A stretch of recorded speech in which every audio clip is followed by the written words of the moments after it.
Okay, so today we're doing something a little different. We're not really going to talk about the news itself. Instead, we're going to go behind the curtain and pull apart how news is being packaged these days, especially for new generation. Let's get right into it and break down the formula. So how do you make tariffs interesting? I mean, seriously, it's a huge challenge, right? How do you take something super complex like international trade policy and make it something people actually want to listen to, let alone understand? Well, that's the big puzzle modern media is trying to crack. And to figure that out, we're going to analyze a show that really tries. For our case study today, we're going to dive deep into the script of a show called The Global Desi News Weekender. And trust me, it's a fantastic example of a totally new way of doing things, making these really dense topics not just engaging, but actually fun. All right, first up, let's talk about what I'm calling their new recipe for news. And I mean that literally. Think of it as a completely different way to cook up and serve information. You know how traditional news usually sounds, right? It's super formal, very authoritative, kind of like a professor giving a lecture. It's just a one-way street of information. Well, this new model, it completely flips that on its head. It's casual, it's relatable, and it feels way more like a back-and-forth conversation, not a broadcast. So, what exactly is in this new recipe? What are the magic ingredients? Let's get into the nitty-gritty and break down the specific parts of the global desi formula. Okay, so their whole formula, it's not just random. It's actually a really smart, carefully built system. And it boils down to three core things. First, you've got the host archetypes. Then there's the content blend. And finally, you have this really cool cultural twist that just defines their whole vibe. Let's take a look at each one. So check out the host dynamic here. This is key. They don't have two anchors who are basically the same person. No way. You've got Arjun, he's the high-energy, meme-savvy guy, and then you have Priya, who's super insightful and witty. This contrast is what creates all the energy, right? One brings the hype, the other brings the smart analysis. And because of that, you feel like you're just listening to two real people chat, which builds a connection that's way deeper than just getting the facts. And their content strategy is just as intentional. They're not just hammering you with hard news all day. Nope. They mix it up. They'll give you the serious global and Indian headlines, but then they'll switch to lighter stuff like sports, culture, and of course, a ton of banter and memes. It's this mix that's designed to keep you hooked and stop you from just zoning out from all the bad news. And this is their secret sauce. Their whole tagline says it all. Let's decode the world with a daisy twist. That one line just spells out exactly what makes them different. They're taking all these big global events and filtering them through a specific South Asian or desi cultural lens. And that makes every story feel so much more relevant and personal for their audience. Okay, so now let's get into the real nuts and bolts. How in the world do they actually use all this banter and all these memes to break down some seriously complex ideas? Let's see. Their go-to tool, their number one weapon, is the relatable analogy.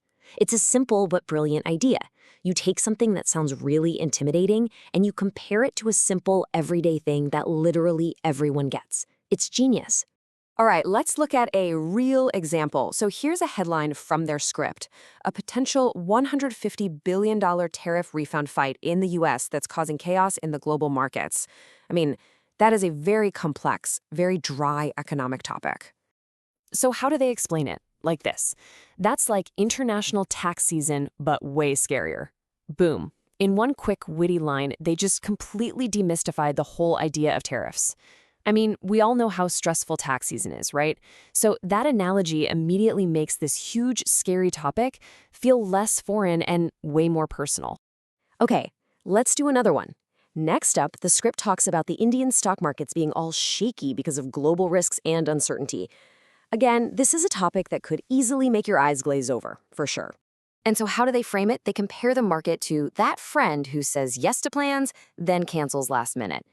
It's perfect. It perfectly captures that feeling of volatility and unpredictability, but in a social situation that every single one of us has been through. And you can see here, this isn't a one-off thing. They do this systematically. So escalating protests in Iran, that becomes everyone's tired of inflation, but make it dramatic. The UN's big sustainable goals, that's just work smarter, not harder, for everyone. And Israel rocket launch? Easy. Satellite selfies.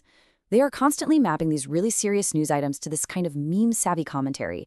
And that creates a format that's not just predictable, but actually fun. It just lowers the barrier to entry for everyone. All right, so let's zoom out a bit. Why does this all matter? Why does this format actually work so well? And what does it signal about where media might be heading? Well, it matters because it's about so much more than just pushing out information. What they're building is what you could call an engagement loop.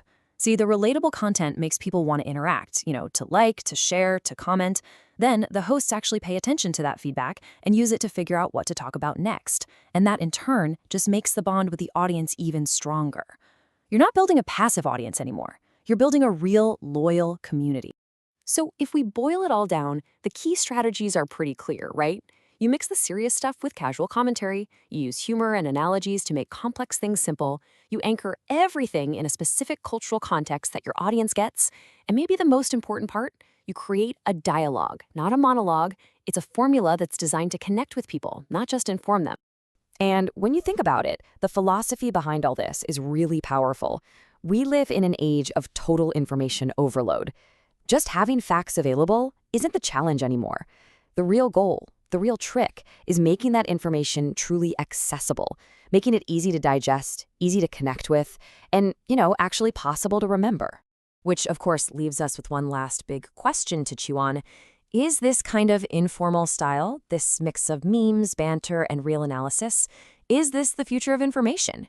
Is this the blueprint for how we're going to engage a generation that literally grew up online? Definitely something to think about. Thanks so much for tuning in.